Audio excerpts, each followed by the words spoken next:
In Chapter 10, we'll be discussing pleural, pericardial, and peritoneal fluid analysis.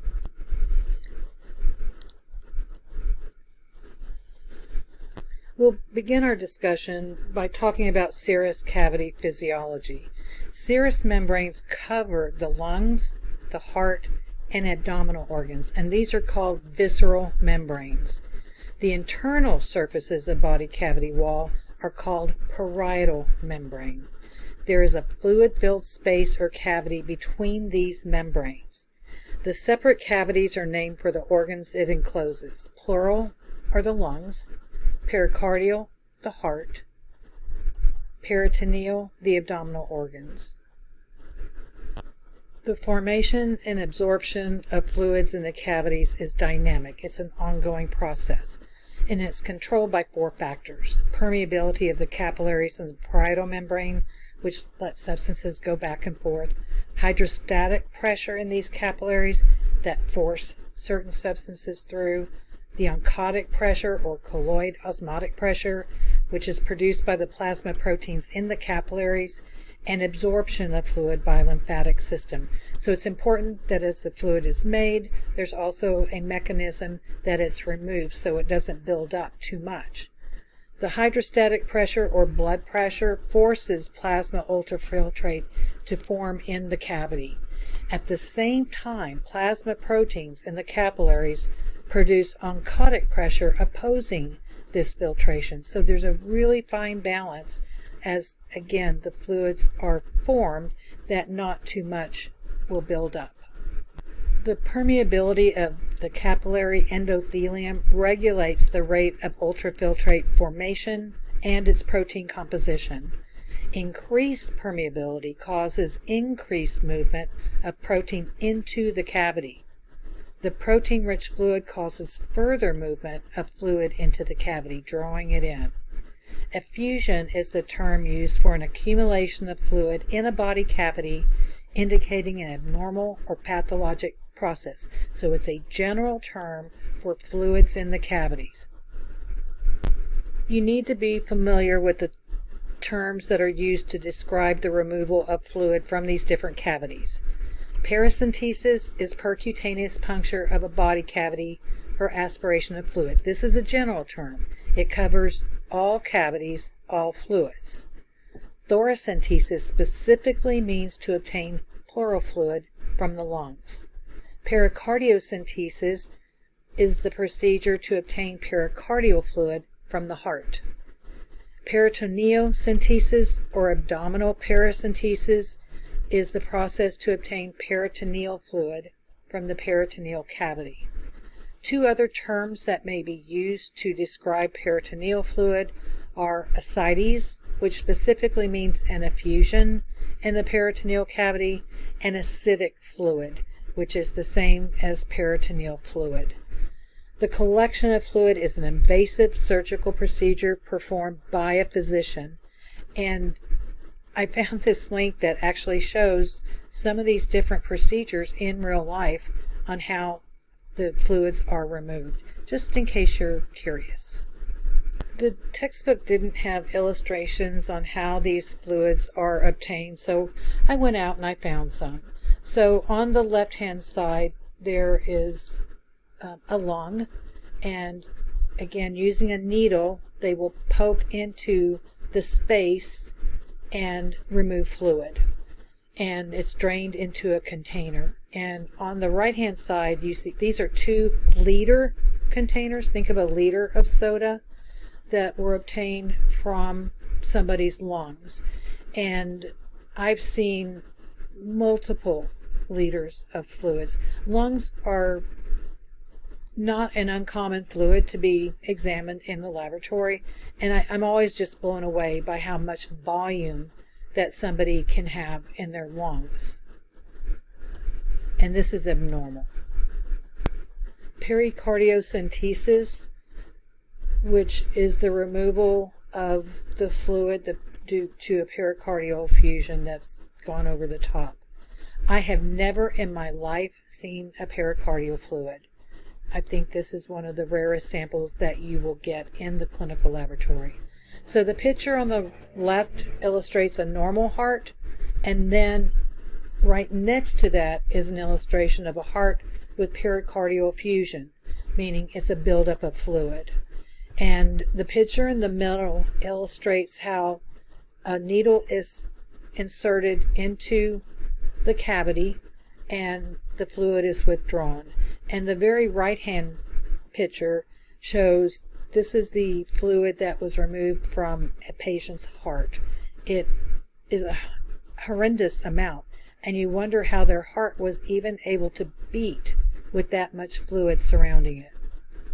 And the pictures I found, all of them have this fluid being very, very bloody.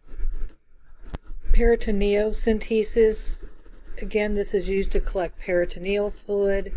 So there's different ways of doing it, but generally the patient lies down, a needle is inserted, and the fluid is collected.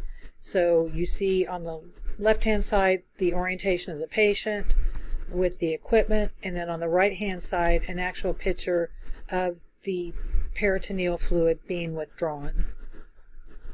Depending upon what the doctor suspects as a diagnosis will determine the procedures done to collect the fluid. Sometimes we want fluid to be placed in sterile tubes that are coated with an anticoagulant to use for microscopic examination or microbiological studies to prevent clotting of abnormal specimens containing fibrinogen or blood. You may also be asked to get or place the sample into a non-anticoagulant red top tubes for chemistry studies. These samples need to be maintained at room temperature and transported to the laboratory immediately. You also want to collect a blood sample for comparison purposes, depending upon the types of chemistry tests that are ordered. You must be able to describe the classification of a transudate and an exudate. A transudate results from systemic disease that causes an increase in hydrostatic pressure or a decrease in plasma oncotic pressure, and this is due to a non-inflammatory process or disease. An exudate results from an inflammatory process that increases the permeability of capillary endothelium or a decrease in absorption by lymphatic systems.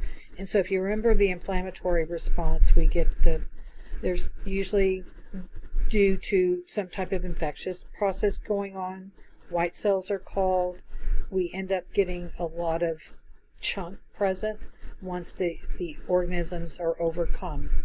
So this exudate is due to infections, neoplasms, trauma, or inflammatory conditions. I love this picture because it shows normal fluid production and then the difference between how a transudate is produced and an exudate is produced. So I want you to spend some time with this picture because, again, it illustrates the physiology behind the processes. This slide about serous effusions is found in your textbook, and it gives the effusion on the very left-hand side, then the type, whether transudate, exudate, or not, the mechanism of formation, and associated conditions which would have this transudate or an exudate. So every fluid that comes into the laboratory must have a physical examination done, and it's just like you would do for a urine sample. For transudates, the sample will appear clear, pale yellow with a viscosity similar to serum. In fact, when you look at that liter of fluid and it has this appearance, it looks just like a liter of serum. Transudates do not clot because they have no fibrinogen. Fibrinogen is a clotting factor that is necessary for blood to clot.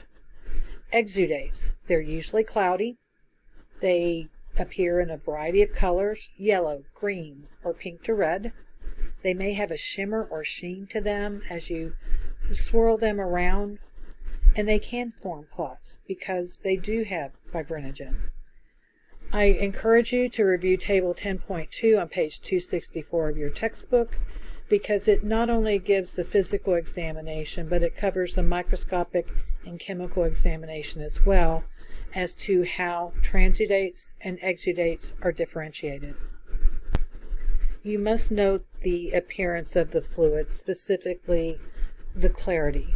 A cloudy paracentesis fluid may be caused by large numbers of white blood cells being present, or large numbers of other cell types being present, or the presence of chyle, which is a milky fluid consisting of fat droplets and lymph, and or lipids, which are also fats. If you spin the sample down and after centrifugation it still has a milky appearance, this indicates the presence of chyle. Chylous effusions are caused by obstruction of or damage to the lymphatic system. Pseudochylous effusions are chronic effusions which can be differentiated from chylous effusions by their lipid content. So chylous will have high triglycerides and chylomicrons present. Chylomicrons are also known as ultra-low density lipoproteins, and they consist of triglycerides, phospholipids, cholesterol, and proteins. Their purpose is to transport dietary lipids from the intestines to the other locations in the body. Pseudochylous will have low triglycerides and no chylomicrons. This illustrates the appearance of a milky sample. This is 4 liters of fluid, and I'm assuming it came from the lungs, but notice it looks almost just like milk or buttermilk. There are a variety of procedures that can be part of the microscopic examination of serous fluids. A total cell count, red and white blood cell counts, a differential cell count, cytology studies, these are usually done by the pathologist, identification of crystals, a gram stain will be evaluated, and cytologic examination for malignant cells. The results of white blood cell counts can help differentiate a transudate from an exudate. In a transudate, the count will be less than 1,000 cells per microliter. In exudates, the white cell count will be greater than 1,000 per microliter. Red blood cells in the fluid may be from bloody taps or a disease process.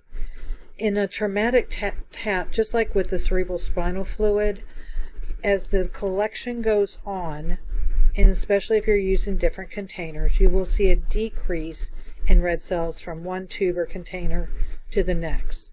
And because this is whole blood, small clots may form.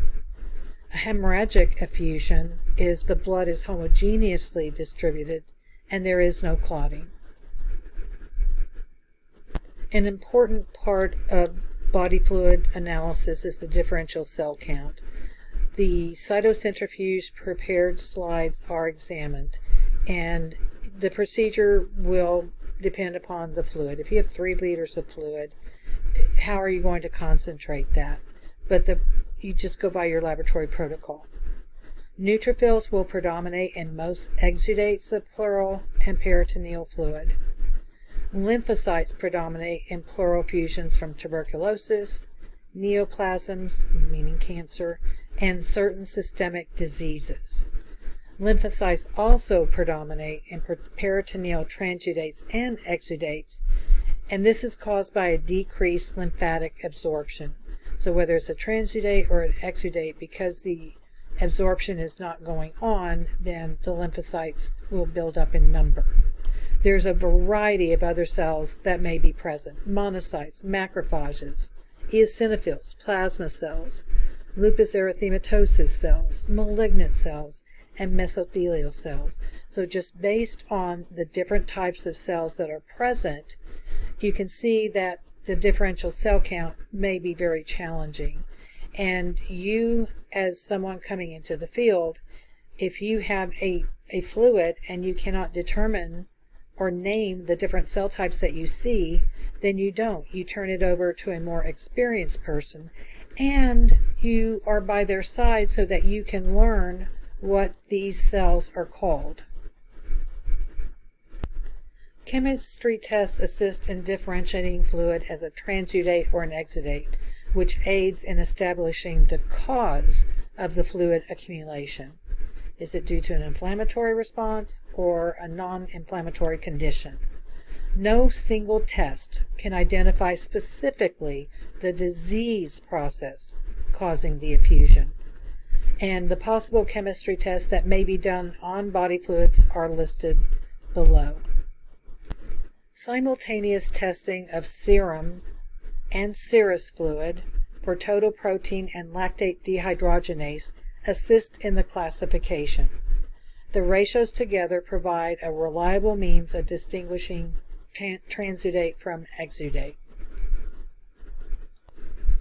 So certain tests are done on both serum and the fluid, and a ratio is determined. If the ratio for serum protein is less than 0.5, it's a transudate. If it's greater than 0.5, it's an exudate. If the fluid serum lactate dehydrogenase ratio is less than 0.6, it's a transudate. And if it's greater than 0.6, it's an exudate. So you perform these two tests both on serum and the fluid, and then determine the ratio. And by determining that ratio will assist in classifying the fluid. Glucose, only low fluid glucose is significant. Low glucose is associated with a variety of disease processes, particularly rheumatoid arthritis. It's also low in infection, tuberculosis infection, and malignant neoplasms. Amylase, high pleural or peritoneal fluid amylase is associated with pancreatitis, esophageal rupture, gastric duodenal perforation, an ulcer that has perforated the stomach, and metastatic disease, cancer. Lipids, triglyceride, and cholesterol are used to identify chylous effusions. The pH is abnormally low. This can help identify pleural exudates caused by pneumonia or lung abscess. If the pH is less than 7.30 while on antibiotics, the placement of drainage tubes is necessary for the resolution of the effusion. So they insert a tube, they stitch it in place, attach it to a container, and the fluid drains on an ongoing basis. Carcinoembryonic antigen, CEA, is a general tumor marker not specific for any type of cancer. This can be used to evaluate pleural and peritoneal effusions from patients who previously or are currently suspected of having CEA present in the fluid. Microbiological examination of serous fluids requires an experienced technologist or technician for interpretation. We prepare concentrated smears or cytocentrifuge specimens for immediate identification of microorganisms. And depending upon the suspected diagnosis, the following procedures may be done: a gram stain, an acid-fast stain, there's a myriad of other types of stains, as well as bacterial cultures. In the microbiological examination, the sensitivity of the techniques used depends on two factors: the appropriate collection, processing, and handling of the fluid specimen. That's all the pre-analytical causes of errors. And the technical competence of the microscopist reading the smears. Again, it takes a lot of time and training to become comfortable with performing analysis of unusual samples. If the fluid specimens clot, microorganisms may be caught up in the clot and obstructed from view. Even if you focus up and down, it's sometimes difficult to see through the clot. False positives from in vitro factors, not in vivo, not in the patient, but in vitro, the fluid has left the body, may cause bacterial proliferation. Perhaps the sample was contaminated during collection. They didn't scrub long enough and didn't follow the protocol for getting that site to a state of surgical cleanliness, or delays in handling and processing. Stain smears require appropriately trained practitioners who can properly evaluate stain precipitates, cellular components, and other debris that may be present on the slide, so differentiating that from what you're looking for. And finally, microbiological examination should include cultures. And the larger the volume of pleural, pericardial, or peritoneal fluid used, or the more concentrated the inoculum used, the greater the chances of obtaining a positive culture. So if you have a large volume of fluid, you're going to need to centrifuge it and then use the sediment at the bottom to streak your plates. You want to set up both aerobic and anaerobic cultures. Aerobic is for those microorganisms that need oxygen to multiply. Anaerobic cultures are microorganisms where oxygen is toxic to them, and if they're exposed to oxygen, they will die. The sensitivity of a positive culture varies with the origin of the fluid and the organism present. Positive bacterial cultures are obtained in approximately 80% of all bacterial effusions. Recovery of tuberculosis organisms is much more difficult. And this is the end of Chapter 10. Be sure and write down your questions. Be sure to visit websites that I've